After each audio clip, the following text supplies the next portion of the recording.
आज के ही लेक्चर में joule Thompson coefficient for ideal and wonder wall gas की बात करेंगे हम। आइए आज का आर्टिकल कंटिन्यू करते हैं। कल का एक्सप्रेशन हमने जो जूल थॉम्पसन कोफिशिएंट निकाल के रखा था वो टर्म थी हमारे पास में म्यू एच बराबर 1/CP T D V upon D T at constant P minus V. Equation number 9 जो है हम कल डिराइव कर चुके थे। आज हम आइडियल गैस यानी आदर्श गैस के लिए जूल थॉम्पसन गुणांक की वैल्यू कैलकुलेट करेंगे। आदर्श गैस के लिए अवस्था समीकरण पी वी बराबर आर टी। स्थिर दाब पर ताप T के सापेक्ष आयतन V का अवकलन करने पर P dV upon D T at constant P बराबर आर के, D V upon D T at constant P बराबर R अपॉन पी के, और गैस इक्वेशन यूज़ किया हमने तो R upon P V upon T के बराबर है।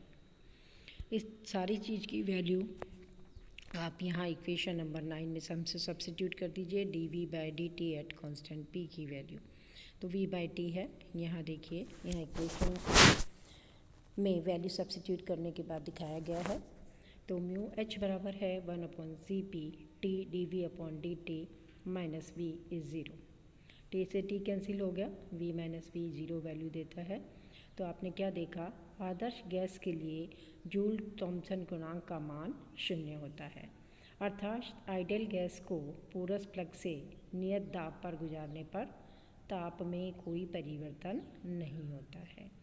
आइए वंडरवॉल गैसेस, रियल गैसेस के बारे में बात करते हैं।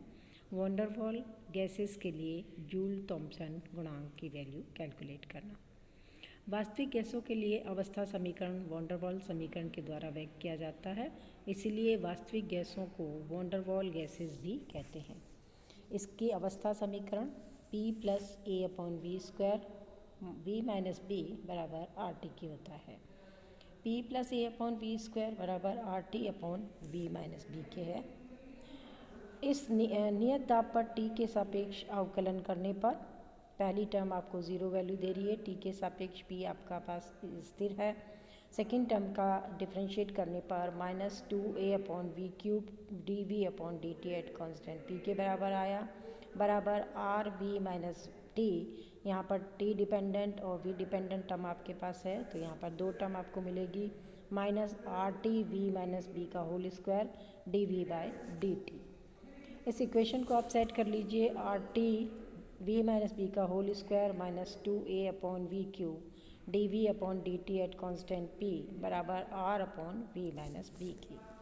यहाँ से R T V minus B का स्क्वायर कॉमन ले लीजिए, is 1 - 2a V minus B का whole square divided by V cube R T के बराबर है, D V by D T बराबर R upon V minus B की।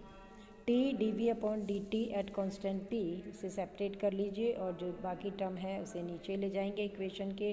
तो T D V upon D T at constant P is V minus B 1/2a V minus B का whole square divided by V cube R T के बराबर है।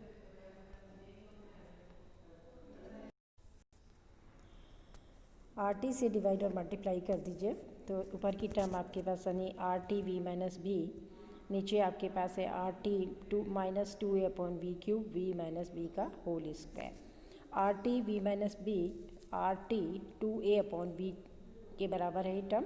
इसमें हमने use किया है v माइनस बी के स्क्वायर को खोला है, V square plus B square minus 2vb।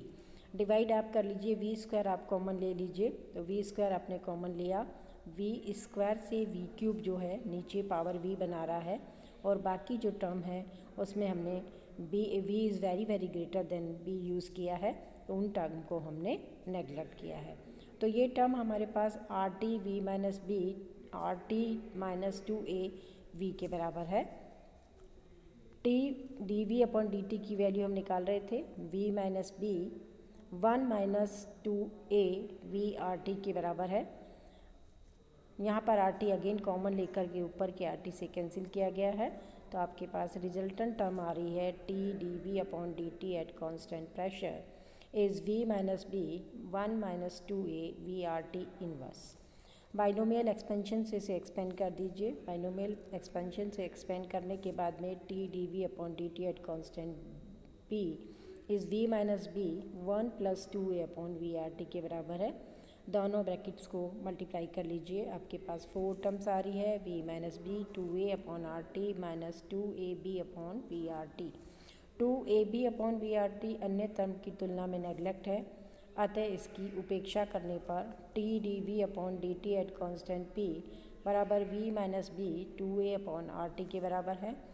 अतः वॉन्डरवॉल गैस के लिए जूल थॉम्पसन गुणांक आपके पास μH बराबर dt upon dp at constant H constant enthalpy is 1 upon Cp T D V upon dt at constant P minus V के बराबर है।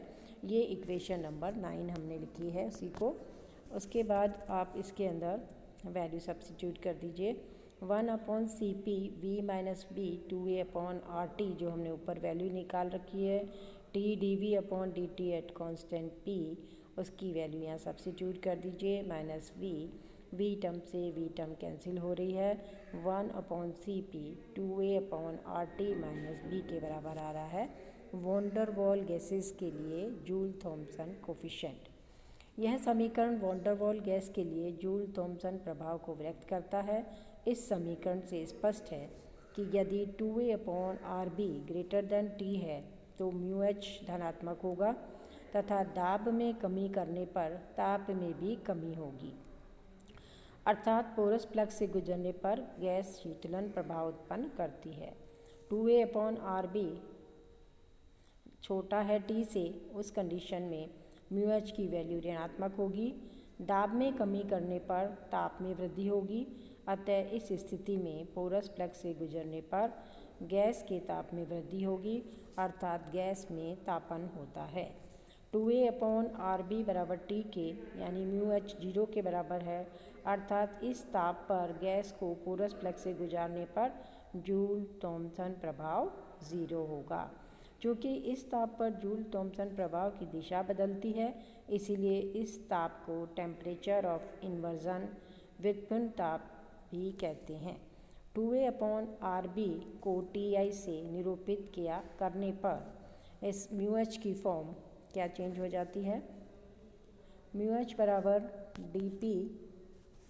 dt upon dp के बराबर है, that is B upon Cp Ti minus T minus 1। Just थोड़ा सा correction किया गया मैथमेटिकली, B और Cp से B से मल्टीप्लाई डिवाइड करके इसकी फॉर्म को चेंज किया गया, तो μH बराबर B upon Cp Ti minus T minus 1 के बराबर है।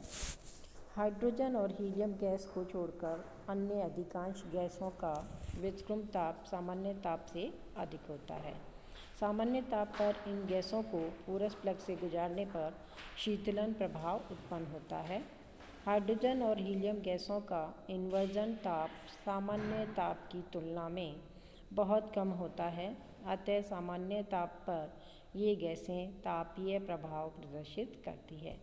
यदि इन गैसों का ताप पोरस प्लग से गुजरने से पूर्व इन्वर्जन टेम्परेचर से कम कर दिया जाए तो ये भी कूलिंग इफ़ेक्ट शो करती है। कल हम रीजनरेटिव कूलिंग के बारे में पढ़ेंगे। धन्यवाद।